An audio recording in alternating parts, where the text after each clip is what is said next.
I see a human that is smiling a lot, and he is working with people to get physically fit, yet he's also very much focused on the mindset. So like get fit in your holistic being. And I really vibe with that, because that's also a big part of the way I work with people and I coach my people, is that, yeah, the physique, it's a big part of the holistic health, and it just goes hand in hand.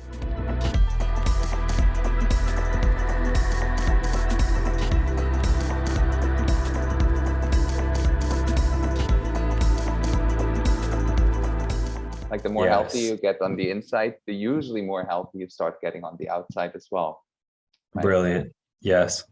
So I would love to ask you to just introduce yourselves to me personally, and also to everybody who's tuning in and listening. Cool. Great. So my name's Gabriel Zhanay. I'm over in Washington State. I run Vegan Fitness Redefined with my wife. So mainly we work with vegans who not only want to become positive vegan role models, but actually want to be living embodiments of health, fitness, and really having that strong mentality, if that makes sense. To me, it does. Cool. Super clear. I can tell just by the fact that how clear you are with what you do, how you do it, with whom you do it. You've been very precise on nailing down and narrowing down who you're working with and who you enjoy working with. And that's what I'm seeing on your social media as well. Right. So thank you just for doing all of that and being present with those people, guiding them. Definitely. Yeah. And thank you for reaching out, June. I appreciate it. You've got great energy too. I've checked out your page. It looks like you're doing a lot of great stuff. So yeah, thank you, brother. Yeah. Good Sunshine Brothers here. I would love to, I would also love to know, because I'm mainly speaking to activists. And for me, activism, it's a wide term. So everything that is connected to what's either human development, animal rights, veganism, spirituality can also be a part of it, queer rights, social rights, whatever it is, I start considering this as activism. And so I would love to know, if you see yourself in the archetype of an activist, what are you most active for?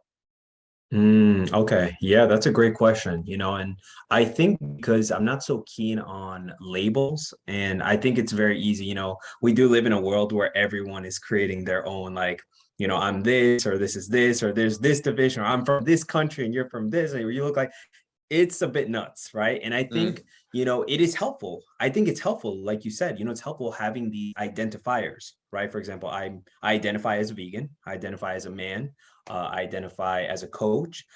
I can identify as somebody who wants to provide leadership, right, in health, fitness, and veganism. But I think, June, and I think probably this is something you've probably seen. And I think I read this in one of your posts about having that fine line, that balance between really being able to, make a positive impact with your activism, whether that's in veganism or social rights, whatever it is that you're focused on, but still retaining your level of positivity, still retaining the protection of your mind, right? Our mind is it's our biggest asset. It's our biggest ally. And one of the biggest weaknesses of human beings is the habit of leaving our minds open to negative influences. Open. It's a habit, right? And many of us are not taught, right, the habit of not leaving it open to negative influence. How many of us watch the news every day or are immersed in social media and all the negativity and get caught up in all the drama, right? You do that enough, and then you get sucked into it, right? No longer are you able to make a positive impact. In fact, it's probably the opposite now. Yeah. So, to answer your question, I do feel like, one of the biggest things that we do work towards, like really helping others, is really working on the area of being a positive example first and foremost, whether that's for veganism, whether that's for animal rights, social rights, whatever it is. Work with your mind first, become a positive example yourself first. And then, like I always say, you got to walk the walk to talk the talk. You can't just talk the talk to walk the walk. It doesn't work like that. No, it doesn't. People will notice. What I really love is that people will notice, and especially you and yourself will notice and fall out of integrity. And that's always a recipe for not a miraculous life, not your greatness, not stepping into your power. What I really love is that you mentioned the word leadership, because the more people I'm interviewing and the deeper I'm diving into talking to activists about their core intentions, which are often based on love, on compassion, on care, and also on positivity, actually.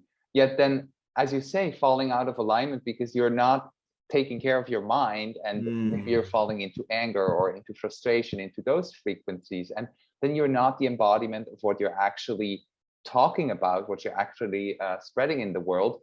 And coming back to this word leadership, leading by example, as you say, walking the walk and talking the talk, you got to do both and one before the other. So becoming the embodiment of your values is what we often talk about.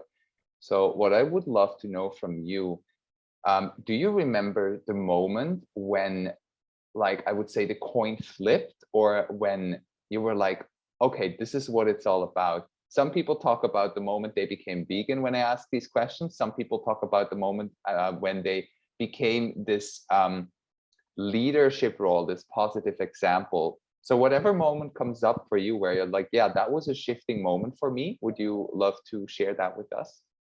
Yeah, sure, sure. So I'll share the vegan moment because obviously that'll be more in alignment with what we're talking about. Although to be honest, there's been like different kind of moments, if that makes sense. And this is for another conversation, but there's actually in Zen, there's this belief that there's like kind of like these Satori moments where you have like, oh, an aha, like, oh my God, now I can see something.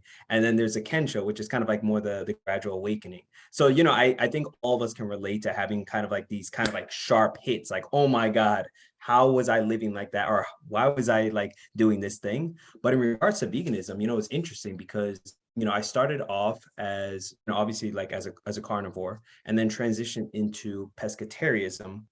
And I basically went from being a pescatarian to becoming a vegan.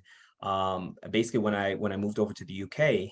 And the thing is, it was interesting because I was vegan for about almost a year, and it was still more from, it wasn't at a deep level, right? I was still vegan, don't get me wrong, but it wasn't at a deep level. When it really shifted for me, even as a vegan at that point, was when I was basically going deeper into some of my own spiritual practices and recognizing the connection between the amount of suffering, right, that's happening to all the animals, to the environment, and to my own practice. And I was like, oh my goodness, like exactly what you've spoken about, the disassociation, like being out of an alignment. And so here I am already vegan, but it clicked for me. Like it hit me in here, not up here, right? It hit me in here where it matters, right? And so it was in that moment, I was like, oh my goodness, I was reading a book and I was like, this is it. Like, this is why I made this decision, right? Again, not getting caught up in the labels, right?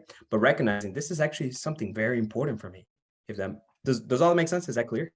To me, it does, but keep going. I think there's more clarity. Yeah. So far, it's clear to Cool. me. So I Yeah. mean, yeah, basically from that, it was like, it was so moving for me because I think many of us, we have these moments where it's kind of this sharp awakening where you see something like you never saw in a certain way, but now your perception shifts, your perspective shifts, your mind is more open, it's more receptive, right? Many of us come with very like closed or very tight minds. And as we start to open up, as we start to open up our awareness, regain it, it's always there, right? Mhm. As we start to regain our awareness, we can see things like, oh my God, it's almost like I had a blindfold my whole life. Yes, exactly. Exactly. What I'm hearing, and let me know if I understand this right, is that yes, you have been vegan and the decision has been made from different parts of you, but mainly also your mind. Like your mind told you, okay, this is not okay. I don't want to engage in it. It's not okay for me personally. So I am shifting to a vegan diet. But then 1 year into the vegan diet, you had this epiphany of, oh, I feel the value in my heart. And Yes.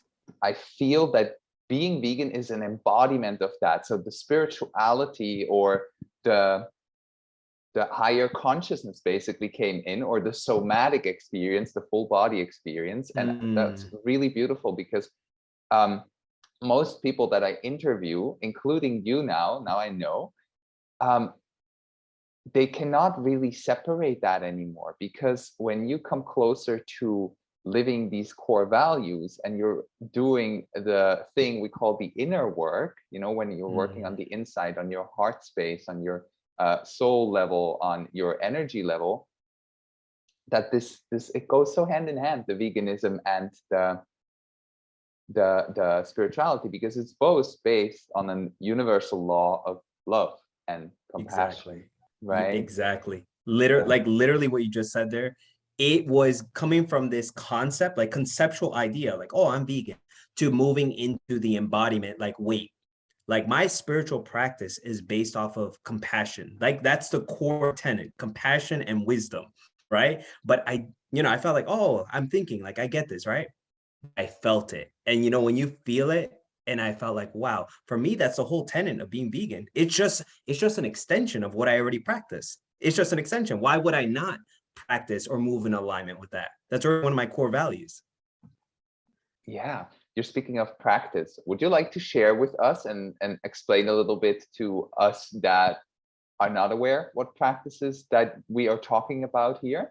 Would you like to share a little bit about how your practice looks like? Sure, sure. So are you speaking more in regards to like spiritual practices? Yeah, like the practices that made you feel and made you experience this, oh, I feel it in my heart. Like just before we hit record, we talked about meditation, right? Maybe you want to share a little bit about how you meditate, because that's a question that I get asked a lot. And I know a lot of the people out there are like, yeah, meditation, it must be great. A lot of people do it. I should do as well, but I have no clue how. And there are so many beautiful ways. And would you like to share your most favorite ways of meditating, for example? Yeah, sure. Absolutely. Absolutely. So, meditation for me is very simple. And yet at the same time, it's not so simple. It's simple in the way to practice. And I think because we live in a world now where we're overwhelmed with information, different practices, different spiritualities, kind of like just this whole like smorgasbord of spirituality. Right. And I actually don't resonate so much with that. It's kind of like the best analogy for this is like if you go into, let's say, a karate place, right? And so you go in the karate place and they're like, okay, so we do karate here, we do jujitsu, we do kung fu, we do wrestling, we do all this stuff. And you're like, yeah, but I wanted to come in here and master karate. No, it's like, well, we do karate, but we do these 10 other things. And you're kind of like, maybe I'll come back around, because what we're really looking for is the essence.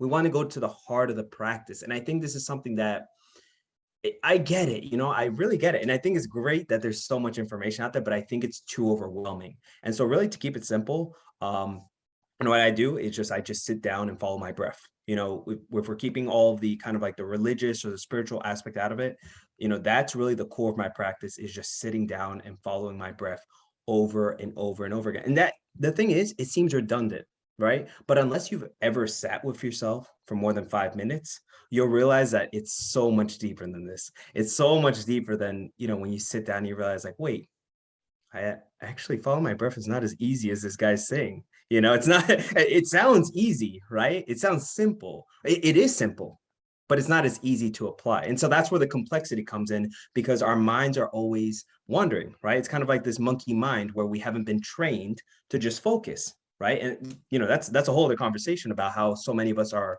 distracted, right? And it's really coming back to this practice of just reconnecting with your mind and body. So that's one of the first things I do every morning. I usually aim for a standard of about like just 30 minutes, pure silence, and just following my breath. And then after that, I follow a formula called GMV. So that stands for gratitude, meditation, and visualization. So I start with meditation, then I'll go into gratitude, right? Again, feeling it from my heart. And then I'll do a short visualization of something that I want to focus on or improve, whether it's a project or goal or something like that. Mhm. Oh, I love that. Everybody who's listening, take notes. This is powerful shit. This changes your life. Just every morning, a little bit of that. Yeah. Yeah, I can relate so strongly, man. This is beautiful. Like I also have a formula. It's called MBMJ: meditate, breathe, move, journal, and Mm, it has the same components. Has the same yes. components with Yeah. visualizing, with also focusing on your dreams in the journaling. Getting that pathway more clear. manifesting in the meditation, breathing into the body. Thank you for sharing that. Yeah, definitely. There's one more thing that I would love to know, and that's something that I also talk about a lot, is when we step into a role of a leader, or call it an activist, or call it an advocate, or a change maker. You can use all of these words for that. And you have stepped into that role in multiple levels. Everybody of us has, I believe. You're coaching people, you're coaching vegans to become more lean, to become more fit, and to feel more positive in their being, right? You also stepped into the role of, oh, I'm embodying a value of compassion, and I'm applying that, translating that to, okay, vegan diet, I'm going to eat vegan. And I'm also going to speak up for that. I'm going to advocate for that. In my experience, a lot of resistance can come up with that because we are facing old paradigms, and we are facing old belief systems that are deeply rooted in a lot of us and the people around us.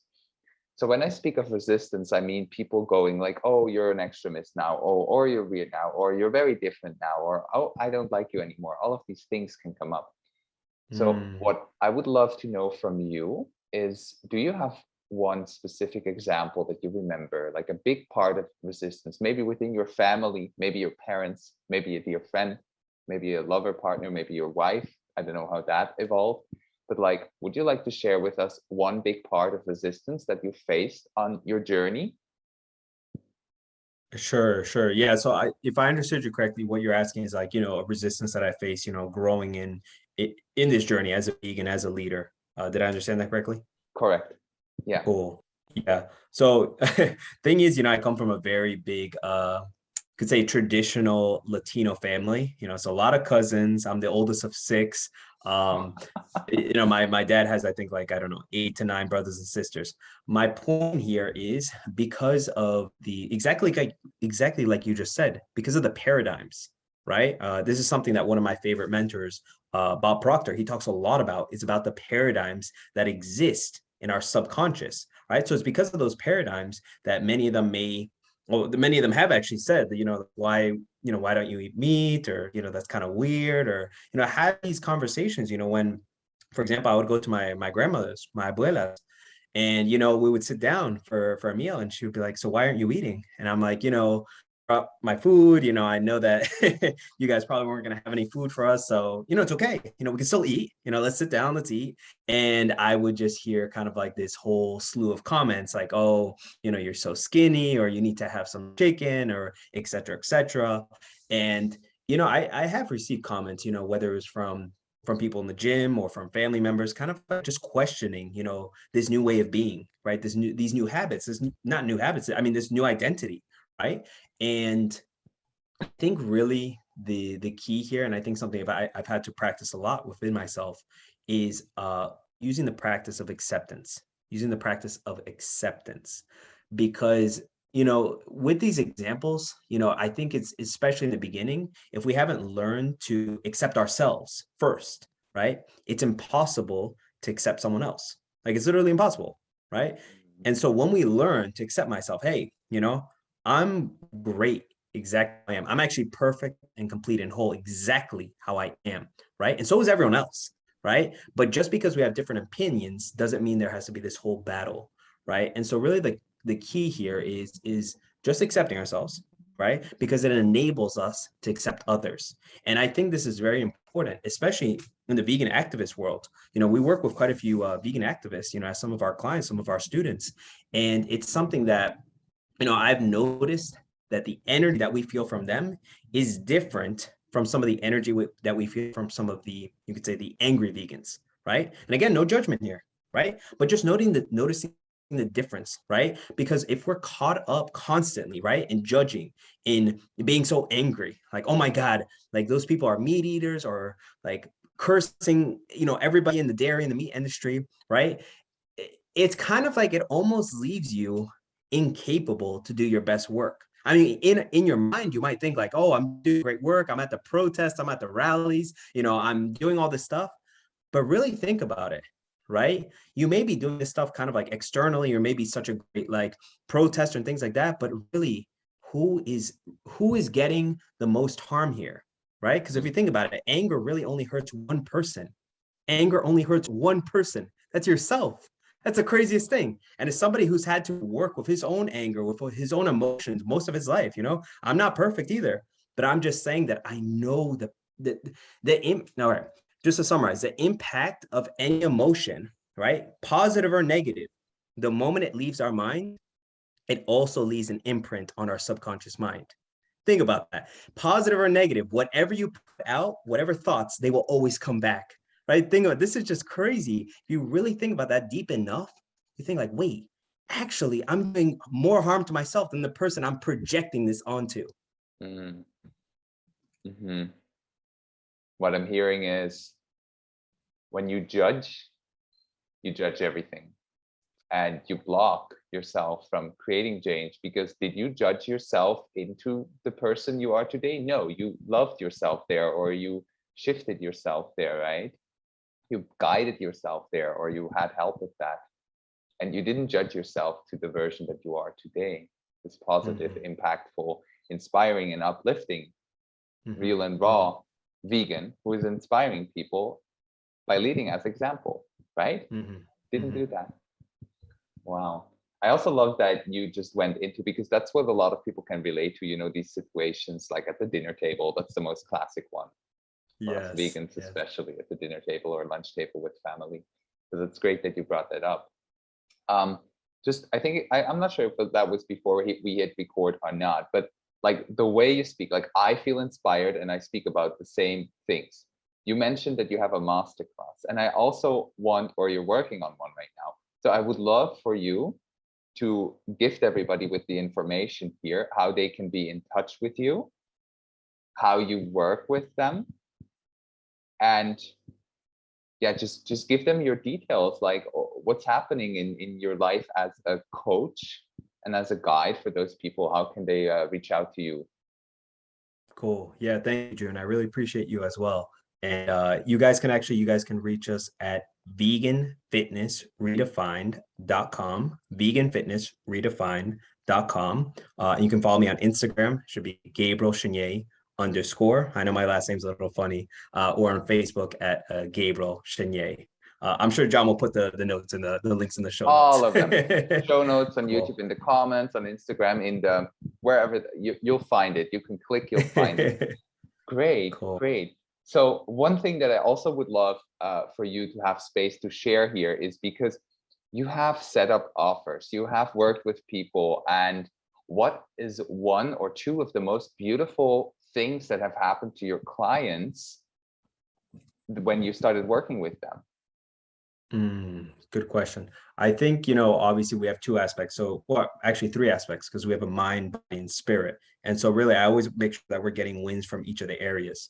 So I think one of the biggest, wins from the external is, dropping anywhere from 10, 20, 30 pounds, crafting, 5, 10, 15 pounds of lean muscle. But more importantly, on a deeper level, like regaining your confidence, feeling high levels of self-esteem, actually feeling like you're congruent, as a vegan, as somebody who, may talk about health and fitness, but may not always feel like in alignment. So actually really bringing in those two things where our mind, what we're saying, and then what we're doing are in alignment. So those are some of the things that we'd like to share about some of our work. I love that. I love that. Thank you for sharing that. That's so beautiful. Like, I really don't see a lot of people on Instagram in my feed. Like, they're out there, I know everybody's out there, but that radiate this energy that you're radiating, and that is teaching people to get in their body fitter, to build muscle sustainably on a vegan diet, and at the same time be like, hey, it's all fucking connected. We're not going to forget about this. We're not going to forget about our hearts. We're going to do all of it, So bless you for doing that. And that's why I wanted to give you a little bigger space, as I do compared to the other interviewers, to share what your offers are, because they seem so beautiful. Just from my perspective, they seem great. Thank you, John. Yeah, thank you. I appreciate it. So listen, I also have an invite for you personally, Gabriel, and for everybody else who's listening. I also have a masterclass online. It's a 90-minute experience.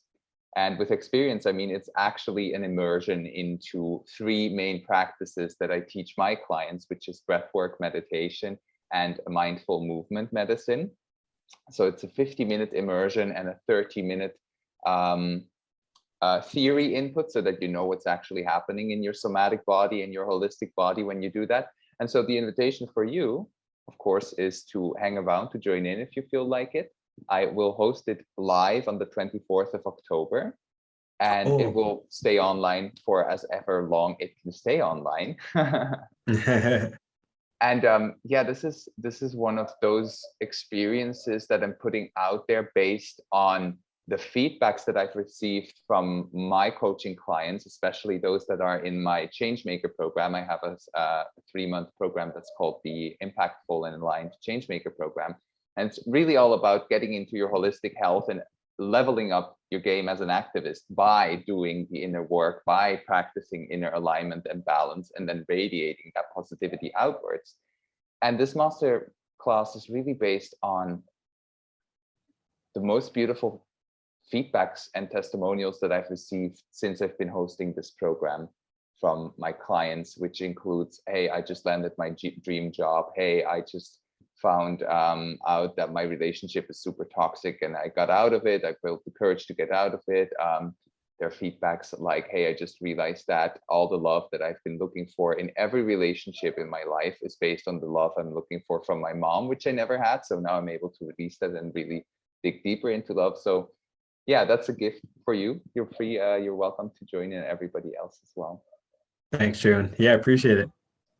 You're welcome. You're also welcome. And I want to thank you for this short bite of time. I'm keeping this interview short because I know that a lot of people, as we say, have issues with digesting information. So I want to keep them short and potent.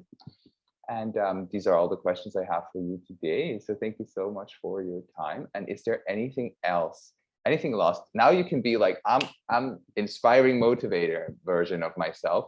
Anything else that you want to share with the people out there, like a core message that maybe they want to hear from you or need to hear from you? Sure. Yeah. Thank you. Yeah. And thank you again for having me on here. I really appreciate it. I love your energy. It's really great. And it sounds like you're doing great work too. I guess, just as closing thoughts, just really, just remembering that if it's something that we're really serious about, not just being vegan, but being a positive example, being a vegan role model, it really has to start from within. And, like I mentioned earlier in our chat, acceptance is actually the precondition to change. It's actually the first step to change. When we're in denial, right? When we're in denial, we're actually creating blockages, right? So I can be like, for example, I can be in denial and be like, oh, I'm vegan, but I don't need to drop 40, 50 pounds, or I don't need to worry about my energy or my confidence or things like that. That's not important, right? Notice that's creating an energetic blockage, right? I'm actually denying something that may actually be truthful, right? And so when I may accept that, hey, I need to drop 20, 30, 40, 50 pounds, whatever it is, I need to actually be a lean, fit, strong vegan, not only for myself, but for my family, my community, for the vegan mission, and so when I accept that, wherever I may be, can be a pretty, not so great place, or it could be an okay place, wherever I am, this literally creates the first step to change. And so just keeping that in mind, it makes it really easy. Not that it's easy to accept, but it makes it easier for us to move forward and start making that transformation. One last follow-up question on this, which I know is going to be interesting for everybody. How do I start deepening my acceptance practice? Like, what can I do on a daily basis to accept more? Good question. This is going to come down to how ready, willing, and able you are to start to be open-minded.